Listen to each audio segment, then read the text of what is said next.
Hello, hello, hello.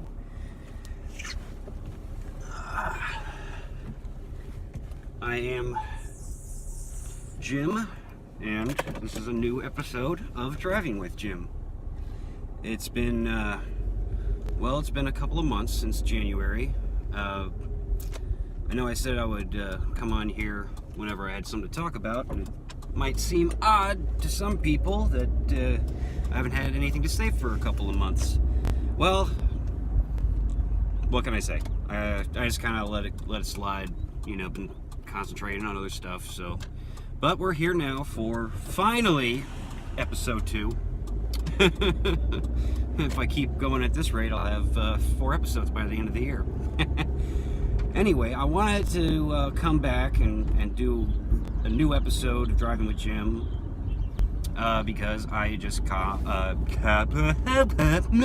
words. Because I just came out of the theater after seeing Steven Spielberg's latest film, Ready Player One, and boy, oh boy, was it so fucking awesome. I mean, I don't want to. I try to, not curse too much on podcasts and, video blogs or whatever and stuff. But fuck, what's this so cool? Oh, man. Whoa! What the fuck are you doing, dude? Do you know the speed limit's 45? You can't pull out going 2, you dumb shit. Sorry, I mentioned in the previous episode that this might happen. Because people don't know how to fucking drive. Yeah, this guy just I can't wait until I can get a second camera so I can get a dash cam so you guys can see what I'm talking about whenever I fucking yell at somebody who's driving like a complete fucking numpty. But anyway, Ready Player One. So cool! It was so cool. Dude, just one of the most enjoyable films I've seen ever in my life. Well, it's funny, there's a meme going around, right, that's, or something, that's, how, that's the first panel's Marvel Infinity War, and it says, the greatest crossover event ever, and then the panel below it is, some other crossover event sort of a thing. I mean, Ready Player One would definitely fit in that category of greatest crossover event, because I mean, pretty much everything from pop culture, just ever in pop culture history is pretty much in this movie. I mean, everything from Iron Giant and Tab to Master Chief from Halo and Chestburster from Aliens, The Shining. I mean, it runs the gamut. It's got literally just everything from pop culture in it, almost. I mean, I mean, watching King Kong bust up the DeLorean from Back to the Future, or watching Tyrannosaurus Rex take a bite out of Bigfoot, the not the mythical creature, the monster truck. I mean, it's just classic stuff. I mean, such a good movie, really just super well made, obviously. I mean, Spielberg, yeah, some of his films I'm not a huge fan of, but, I mean, I can never complain about the quality, of how well they're made, I mean, people know, anybody who knows me knows that I'm not, I don't consider Saving Private Ryan to be the greatest war film of all time, for a number of reasons, but, I mean, hey, it's still super duper well made. I mean, incredibly well made, I mean, it takes you there. You're there with these guys on, this mission. But, I'm not going to get into it. But anyway, this Ready Player One stuff, just magical. Just this is what, I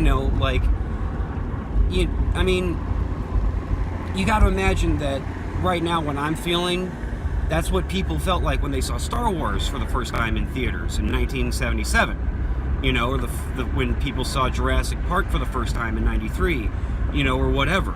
You know, just one of these movie experiences that's just so magical and incredible that, you know, you just can't, it's just, I don't even know, you know? It's just something so beautiful. I mean, like that, this is like, movies like that are just one of the reasons that, you know, I want, that I'm aspiring to be a filmmaker. You know, is like, if I could make something half as good as this Ready Player One movie, I mean, I'd be pretty pleased with myself, to say the least. Because it's just fantastic, guys. I mean, go see it. Just do it. If you haven't seen it, go. Like, if you're watching this and you're like, oh, there's not a showtime right now, I don't care. Find a way. Figure it out. See this movie, please. Do yourself a favor. I mean, especially if you know, are, you know, a geek or a nerd or whatever, you know, or you're just into pop culture of any, you know, of any kind, you know, from anime to film and television, you know, and so on and so forth. Just go and see it, because you'll find something that you love about it. That, you know, you'll find something that you love in it. It's just so bitchin', this movie. I mean, what a cool story. What a great idea. You know, I've gotta read the book, because the book's just gotta be even more incredible.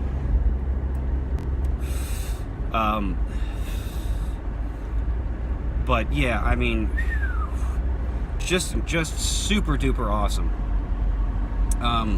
But on the note of the story, because the story, you know, with this whole virtual reality video games thing, I've been watching Sword Art Online recently. The first season again for like the third time, and I just watched the second. Well, not the first season, I guess I should say. Sword Art 1 and Sword Art 2. So I just watched Sword Art 2 a couple of days ago. Just binge watched the whole thing in a day. Because why the hell not? And boy, oh boy, like, making a live action version of Sword Art Online is not at all that crazy of an idea anymore. I mean, it could work. Like, it could really, really work, and it could be really, really awesome, you know? I mean, my friend Heath would say, you know, like, he's kind of over it, you know, like, just like these live action adaptations of manga and anime. Because, you know, to be fair, a lot of them have been, you know, like the only really exceptional ones that I've seen is the Rurouni Kenshin trilogy live action films that they did. Because the cool thing about those is not only are they super faithful to the source material, but, I mean, if you take away that, they're also just three of the greatest action movies and three of the greatest samurai movies ever made. You know? Like, you don't need the manga and anime bent. You don't need to be a fan of the anime or the manga is what I'm getting at. Because you can appreciate those movies just for the fact that they're amazing samurai films. You know, that they're amazing action films, that they've got this great drama, that they're, you know, like if you're into Japanese film, you know, specifically, like three of the greatest Japanese films ever made. I mean, they're just so well done. It's bonkers. Whoa, buddy. Fucking. Okay, I'll tell you what just happened. So, coming up on a four-way intersection, right? Greens for me. And, oh shit, this motherfucker. Ooh, I hate that middle. Okay, that also just happened. Yeah, just come on.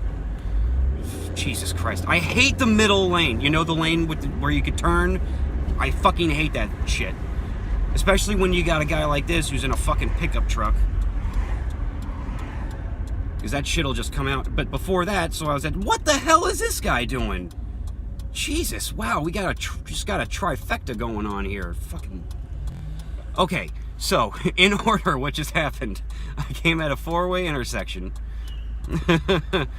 Guy came out from a turn lane from over here, right? And it's 2-lane. And he was like, oh, I want to come out into my lane, the lane that I'm in. But I was there. So he's like, oh, gotta slow down and then get back into this other lane. Then the truck with the middle lane came in, and you know, I can never tell with these people, like if they're just trying to shoot out and get into traffic, or if they're gonna, you know, be calm and cool and patient and wait, you know, in the middle lane. And then the third thing, so now I'm in the turn lane to go into my neighborhood, the middle lane, this crap middle lane, and should I do it? Yeah, I'm gonna go. And somebody was in the, so here's the middle lane, right? And someone was in this lane, but like I don't know how much you would, like, you know, like, but a fairly sizable chunk of their car was in the fucking turn lane. I mean, I'm sorry. So like, sorry, not sorry, because people don't know how to fucking drive, man. For real. I mean, it's not that hard, you know? Like, I like to joke around, but it's also, like, I think it's true. You know, you can really tell, like, who, when they were a kid, couldn't, you know, go inside the lines in the coloring books and whatnot. Like, you can really tell who was able to stay inside the lines and who wasn't by the way they drive. Because, I mean, driving, it's exactly the same thing. You know, it's stay in the lines, stay inside the lines.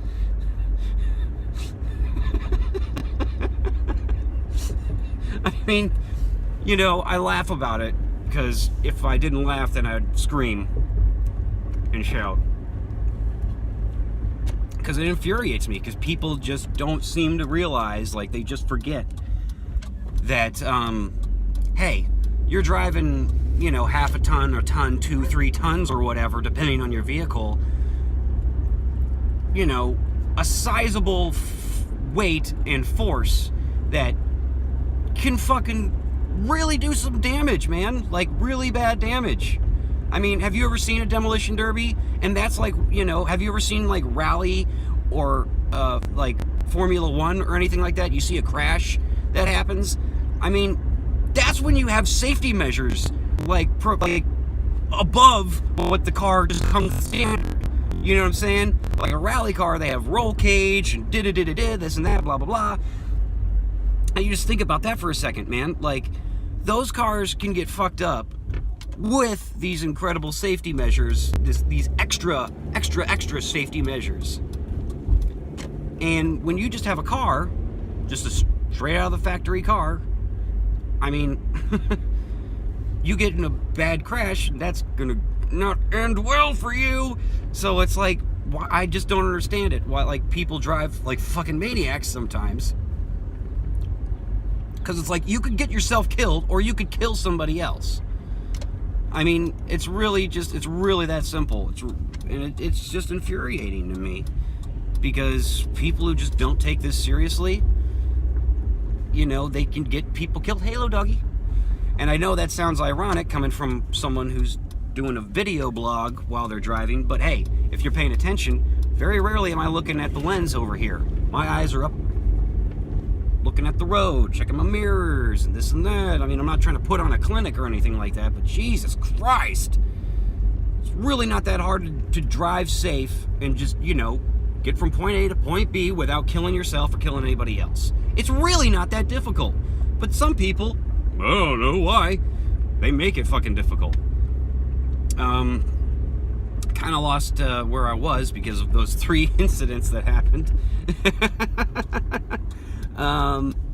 What I was talking about beforehand, but whatever, it's all good. You get the gist. I love the movie, and I wish people could drive better.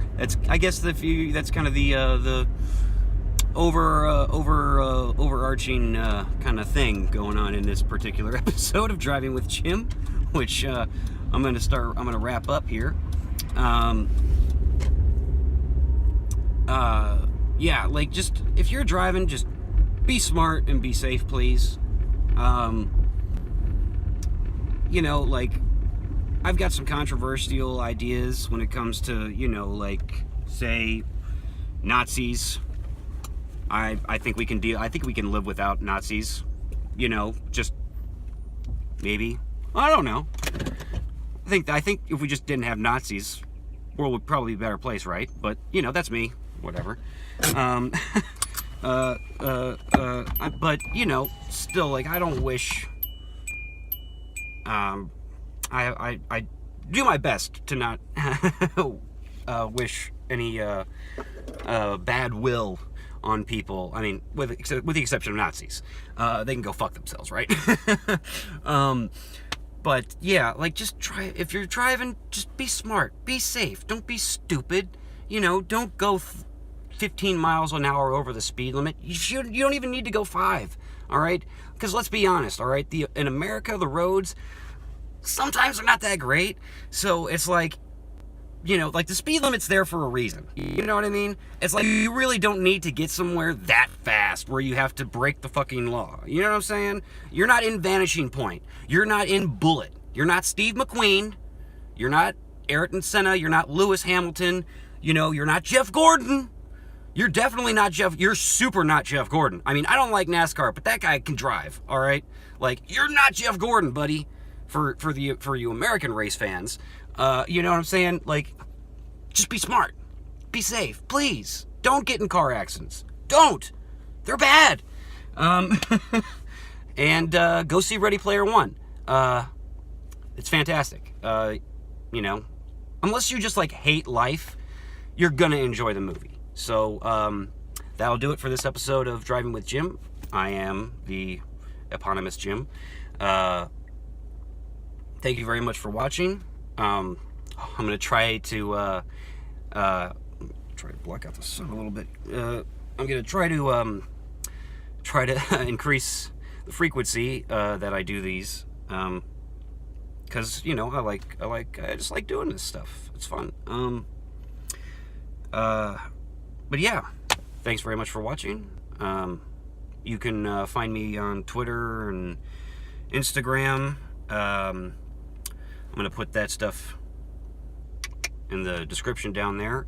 If you enjoyed the video, please click like. Click that subscribe button to tune in for more stuff. In the interim, I do have other things on my channel, short films and some such. So check that stuff out. If you would be so kind. And I'll see you next time. Thanks very much for watching. Have a nice day, or night, or morning, whatever. Have a good one. Let's just go with that. Have a good one. All right, goodbye.